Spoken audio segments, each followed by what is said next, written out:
Hey ladies and gentlemen, this is Greg Bryant from Demonosophy and Beyond, and I'm just coming to you with a video um, just to talk about magic in general, um, or what you learn when you progress through magic, I guess, how it affects you. I think that there may be some practitioners out there that could be questioning how the magic is affecting them and whether it's a bad thing. Um, and I'll explain it by explaining maybe my journey, and maybe there will be a lot of you out there who can relate to it. When you first get into magic, it's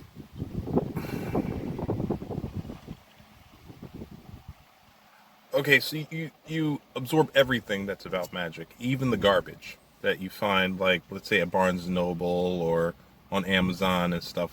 Um, and it's very fascinating, and you may vibe with it on a theoretical level. And so you read everything you can about it. You may watch a lot of like movies about witches and magic and stuff like that. And you're not really sure if it works. Like, you're willing to try little things. You're not advanced, so you don't get into the complex stuff. You don't even understand the complex stuff. You're still attached to your former beliefs. Like I used to be a Christian, and so I was still kind of fighting with the idea that magic was bad, even though there's a whole bunch of magic used in the Bible and stuff like that. I didn't perceive a lot of truth. So, you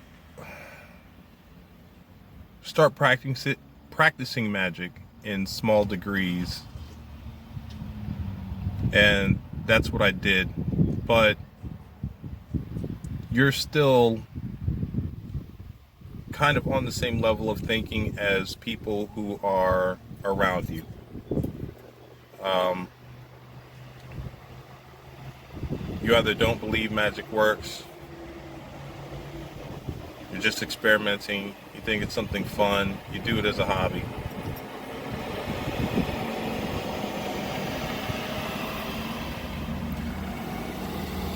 I apologize for the background noise. I'm just out and about. It's a nice day, and I want to make this video, but I didn't want to do it in my house, so deal with it. Anyway, so when the magic starts coming to fruition, the little stuff that you're doing, you might think that you're crazy. And when you first start out, you still have this kind of like herd mentality. You still want to be liked by people. You don't want them to think that you're crazy. So you may hide the fact that you practice magic, what you do. You may hide the fact that your beliefs are changing. Or you may tell everybody about like the stuff that's happening to you. And you might expect them to accept that, and they don't. And then that leads you to kind of like tone it down, and not tell everybody about what you're doing. Or it may lead you to doubt yourself. Now, when a person is really meant to lead a spiritual / magical life, there is nothing that's going to keep them from it. Even bad experiences with magic or with mundane people. That's how my life kind of was. I was when I was introduced to my path, the beginning of my path. It was through a lot of things that were perceived as attacks by spirits. They might or might not have been.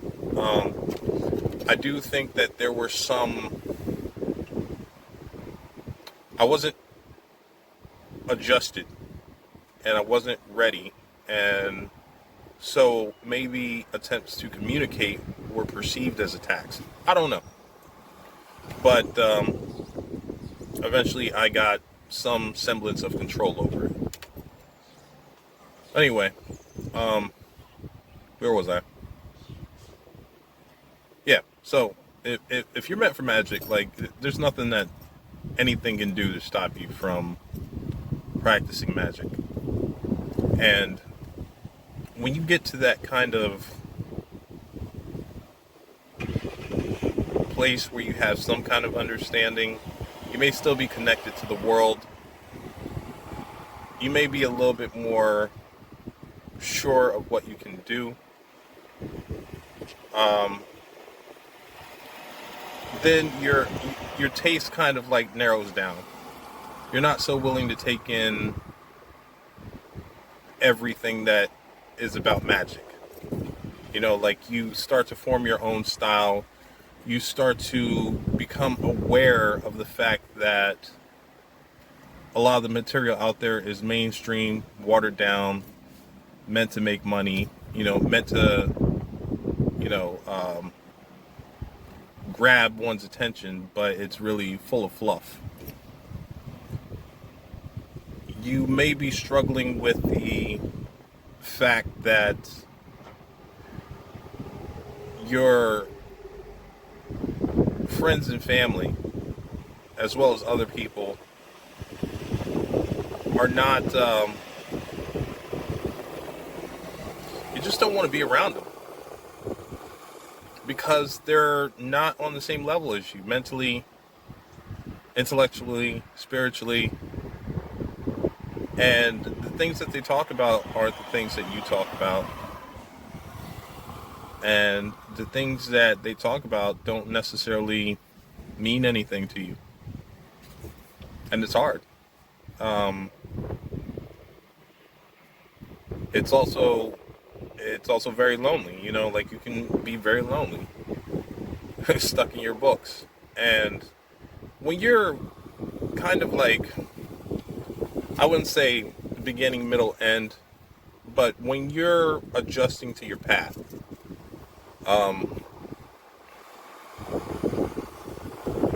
you may be having to struggle with that.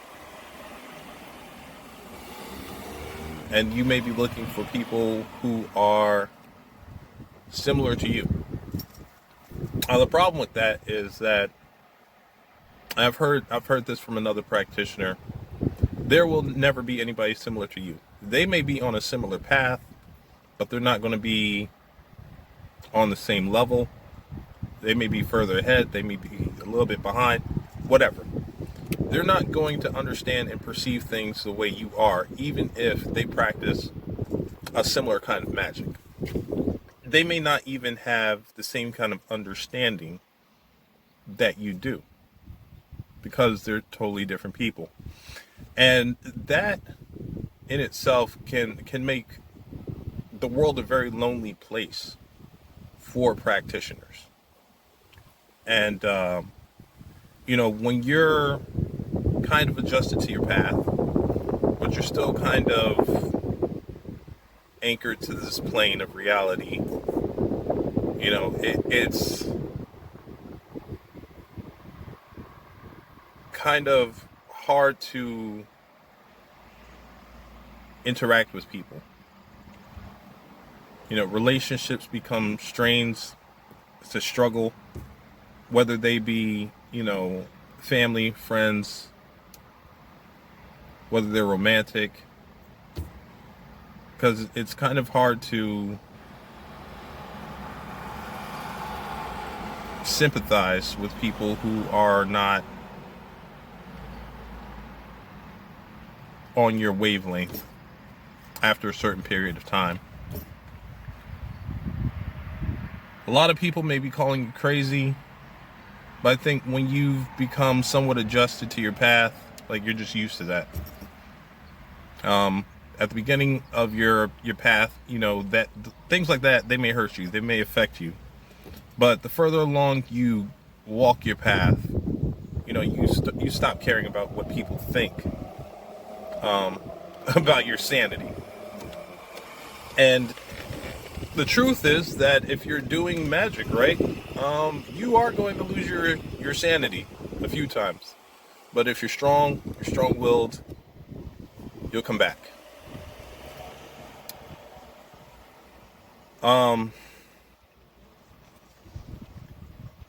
Even further down your path, when you're kind of solidified in your beliefs, and I'm not saying that you're not willing to learn more. It's just like, you know, like, stuff is different. Stuff isn't as it's, you know, perceived by regular people. You still have a tendency to question, like, you start doing things. You start feeling a different way. And for me, like, I sometimes question if I lack humanity. And some of you may feel like that too. And I'll give an example. You know, like, let's say you have a close friend of yours die, but you don't really mourn for them. Like, you're not really sad or anything like that. You know, a situation like that may cause you to question whether you have retained your humanity or lost it completely. And the truth about that is that you perceive the world in a different way. The things I've learned by practicing magic and over time is that this whole world is a facade. It's a sandbox. It's an MMO for you gamers out there. And death is not necessarily the end. Like, it may be the end of existence on this plane of reality. It could be. Or you could be reincarnated. But it's also not the end of contact with the person who has died. And for you necromancers out there, you will understand, you know.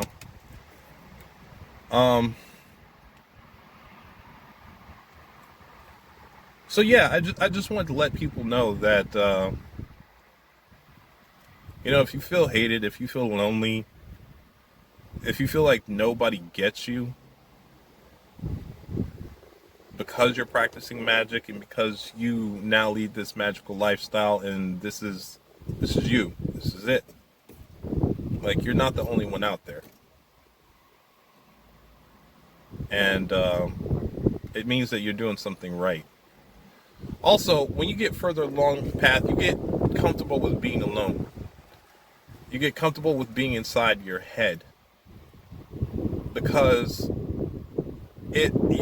you're constantly thinking of magical concepts, what you've been studying. For me, I'm constantly meditating on the projects that I'm working on. Even when I'm out and about in public, doing mundane things, like, my mind is always on magic. And so I'm okay with being alone for the most part. You know, every once in a while I'll kind of tune into this reality, check up on my people, and then tune back out.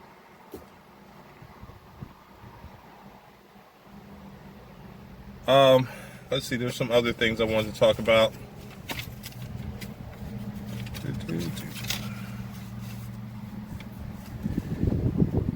Alright, so, you know, some things that I see on the internet among witches, like, there's a lot of hate out there and a lot of people, you know, talking bad about other people and their beliefs and stuff like that. And I don't necessarily care anymore, but sometimes I think about certain topics that pop up. You have a lot of delusional people out there, but sometimes what somebody says isn't necessarily an indication of delusion. And I'll explain. There are some people out there who say, I am the child of this deity, I am the child of this demon, I am the child of this, I'm the child of that. Now, if you take it in the context of they are a direct descendant of this entity, that may be an indication of delusion. However, saying you are the son or daughter of an entity doesn't necessarily mean that you are delusional. And I'll tell you why. What is the role of a parent? The role of a parent is to be a guardian, a teacher, a guide. Is that it? Let's see.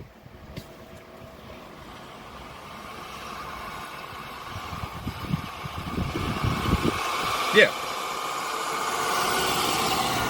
Teach, guide, and protect. Okay?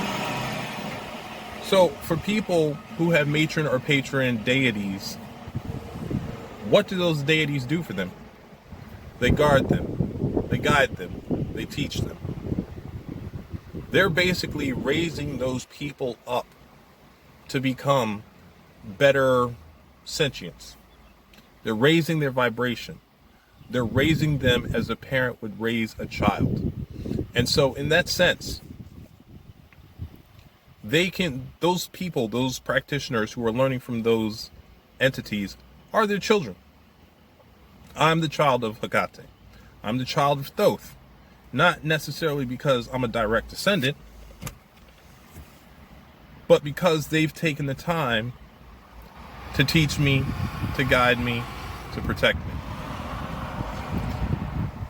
On some level, on some degree, they care about me, just as a parent would care about a child.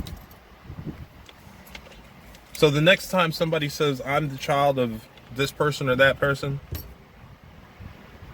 just take the time to ask them why before you put them down. Why they believe that way. Try to see it from their standpoint.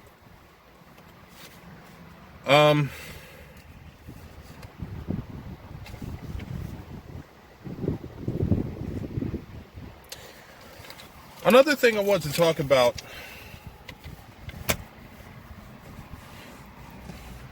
is how people perceive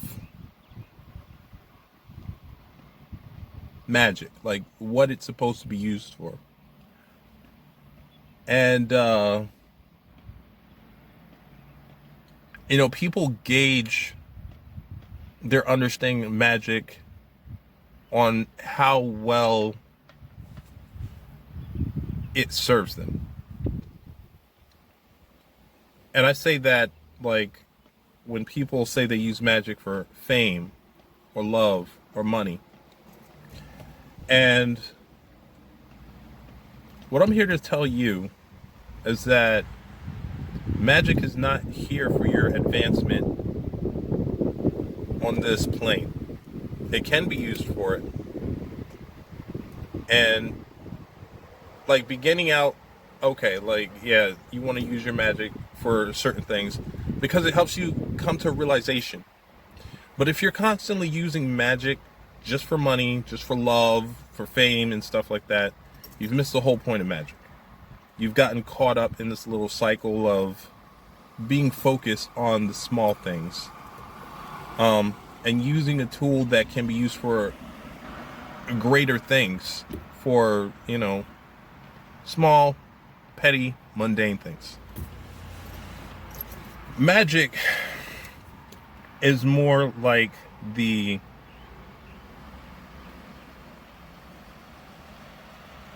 realization that you have a chance to evolve. Some people would say like your evolution into godhood, your realization that you are a god, whatever you want to call it, your advancement, your leveling up in vibration, whatever. And the reason that I feel like the reason that a lot of witches, sorcerers get caught up in this thing. I even had a teacher, and this teacher, he used to tell me about how his whole day was spent doing spells on money. Whole day. And this guy, like, was deep into some good magic, and by good, like, it worked. It was powerful magic. But all he focused on was money. And,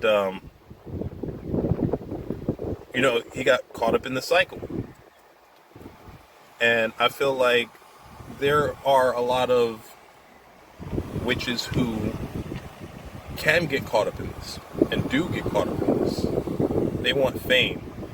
They want money. They want love. But in the end, you're still under another influence's control. You're not freeing yourself. You're not really enlightening yourself. And let me put it to you this way. Okay, so there are forces out there, groups, there are entities, there are human beings as well as spirits that want to suppress and control. And the thing is that magic cannot be fully suppressed. And these entities or groups of people understand that. They know. Like somehow magic is going to manifest itself among regular people. So in order to maintain control, they control how people think about magic and utilize it. So what do? They release, methods of how to use magic, but they control the way you think about your goals for what you want to do with magic. And you can see it. Like if you go on Amazon and you look up, grimoires or books on magic, or if you go into Barnes and Noble, what are most of the magic books about? It's about getting money. Who controls the money?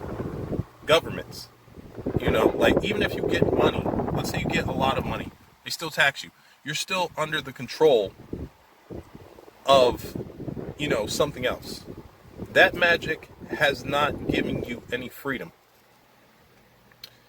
With love, I'm not necessarily saying that love is a bad thing, but love can be a pitfall for a lot of practitioners because it tends to distract you instead of make you concentrate more on your studies. And the person that's with you will most likely just drag you down instead of help you evolve. Because like I said before, most people are not going to be on your level. They're not going to understand.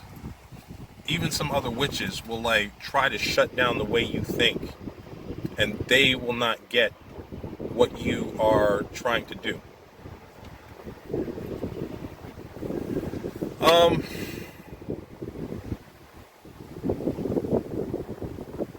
And then fame.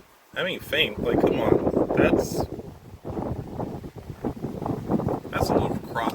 That is selling yourself into slavery. Even worse slavery than regular people are in.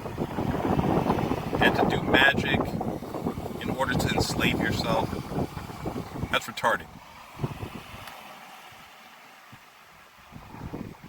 So, and this is the reason why most of my magic is focused on gaining knowledge. When I invoke or evoke a spirit, I ask them about deeper things. I don't ask spirits to go get me money. I've asked spirits to, help me find companionship. But the kind of companionship that I've wanted was like something that would augment me, something that would add a new dimension to what I was already doing, and even add a different kind of perspective. And I don't think I've ever really asked for fame, even when I was just starting out.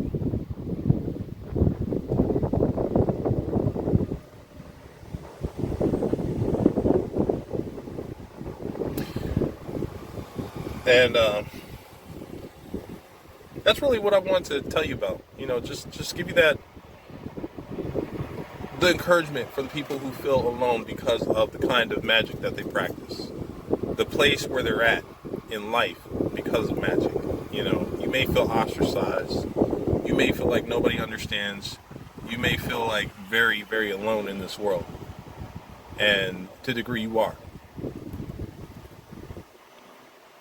Because the majority of the population of this world don't get it. But you're not alone. Like, we may be spread out, but you're not alone. And you're not weird. There's nothing wrong with you.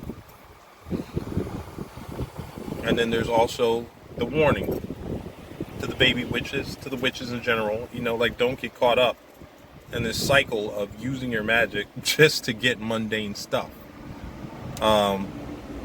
Because if that's what your goal is, if that's all you want, that's great. That's fine.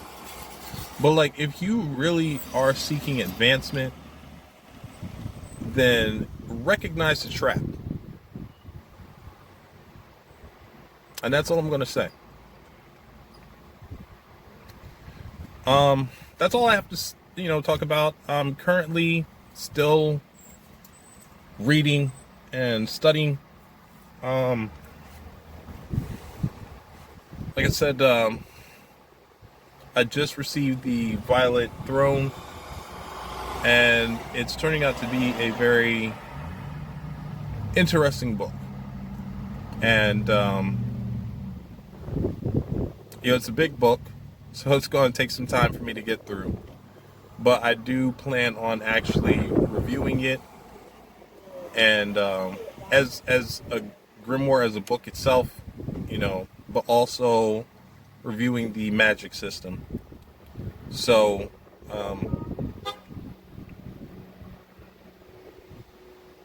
I just want to let the person who put me onto the book know that I'm not sleeping on that. Yes, I'm working on it. It may take some time to feel it out and to get a decent understanding of what I'm reading. But I'm going to go now, and I hope that if it's a nice day outside, definitely get outside, get in touch with nature. Don't forget to ground yourselves. Have fun, take advantage of being outside with your magic. Really get in touch with nature and understand how everything is connected. And just enjoy life. Focus on that. Don't focus on all the bullshit and negativity that the media puts out or other people put out and stuff like that. Don't let that affect you. All right, guys, I'm out.